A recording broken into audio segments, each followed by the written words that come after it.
Hal-hal yang meringankan terdakwa belum pernah dihukum, terdakwa bersikap sopan persidangan, dan terdakwa tidak menikmati hasil dari tindak pidana korupsi.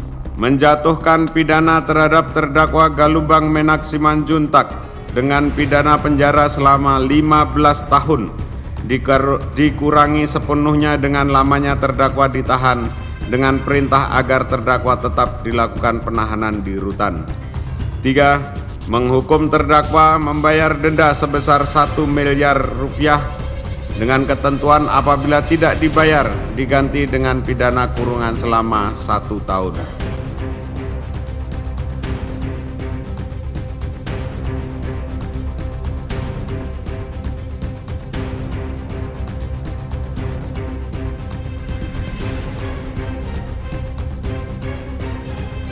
Galumbang Menak Simanjuntak dituntut hukuman 15 tahun penjara. Jaksa meyakini Galumbang terbukti bersalah melakukan korupsi dalam proyek pengadaan Base Transceiver Station (BTS) 4 gram bakti Kominfo secara bersama-sama.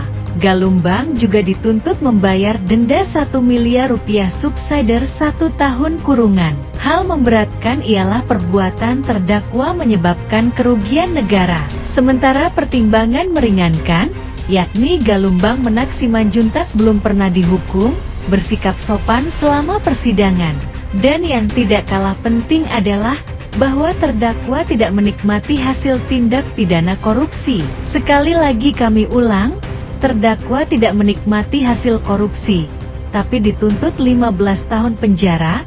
Pelaku yang jelas-jelas melakukan pencucian uang malah bebas di luar sana. Bahkan, sebelum itu ada 12 hal yang juga masih menjadi pertanyaan publik dari video rekaman tanya jawab dengan saksi ahli. 1. Galumbang Menak adalah seorang praktisi senior telekomunikasi dan sering memberikan saran, baik perusahaan swasta maupun pemerintahan. Seseorang yang hanya memberikan saran tidak bisa dipidana. 2. Melakukan penggeledahan rumah yang sewenang-wenang membawa laras panjang termasuk pelanggaran. 3. Galumbang Menak berdasarkan bukti yang ada tidak melakukan pencucian uang. 4. Aparat menyita aset yang tidak ada hubungannya dengan kasus. 5.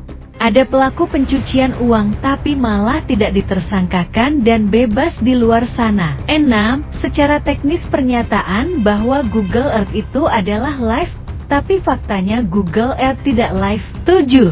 Pernyataan teknis dari aparat mengenai NMS tidak akurat, padahal NMS adalah alat ukur yang akurat. 8.